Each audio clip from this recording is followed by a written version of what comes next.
তোমরা আমাকে অনেকে বলেছো ভাই কাজের ভিডিও কেন দিচ্ছ না, কাজের ভিডিও দাও। তো আজকে আমি নিয়ে এসেছি, আমি সারাদিন কি করি না করি সেটা তোমাদেরকে দেখাবো। নিজের কাজটাকে লোকেদেরকে বলতে আমি কখনো লজ্জাবোধ করি না। নিজের কাজটাকে আমি খুবই ভালোবাসি আমার নিজের থেকে। আমার হাতে যে ভাঙা ফোনটা দেখতে পাচ্ছ, এই ফোনটা দিয়ে আমি তোমাদের সকলের পরিবারে যাই। তোমরা হয়তো ভাবতে পারো বন্ধুরা 12 ঘন্টা কি করে এই চেয়ারে বসে কাজ করে। কখনো কখনো আমাকে রাতেও কাজ করতে হয় আলাদা করে আরো 5-6 ঘন্টা। তো বন্ধুরা আমার হাতে যে পর্দাটা দেখতে পাচ্ছ, এই পর্দা হলো 4 পাটের পর্দা, পাট পাট করে জয়েন দেওয়া আছে। যে শোলগুলো দেখতে পাচ্ছ এগুলো ফিতা দিয়ে মেপে মেপে দেওয়া হয়েছে। এই কাজটা হলো খুবই ক্রিটিক্যাল কাজ, অল্প গন্ডগোল হলে হিসাবে মিলবে না। এগুলো কাস্টমারে ঘরের থেকে মেজারমেন্ট আনা হয়, সেই হিসেবে আমরা তৈরি করি। এই পর্দার ভিডিওটি যদি অনেক অনেক ভালোবাসা দাও তোমরা, তাহলে আমি আরো নতুন নতুন ডিজাইনের পর্দার ভিডিও দেখাবো তোমাদেরকে। তো বন্ধুরা কেমন লাগলো ভিডিওটি কমেন্ট করে অবশ্যই বলবে। ফাইনালি বন্ধুরা পর্দাটা ভাঁজ হয়ে গেছে, দেখো এরকম ভাঁজ হয়, আয়রন হয়, কত সুন্দর দেখেছো।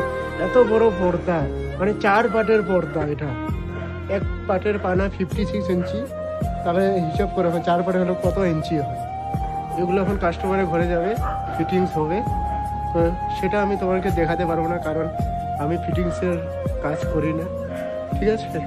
তো ভালো লাগলে লাইক কমেন্ট করে দিবে ভিডিওটি। হ্যাঁ, এটা আমার কর্ম, এটা আমার জব, এটা আমার সম্পত্তি, এটা আমার ভবিষ্যৎ।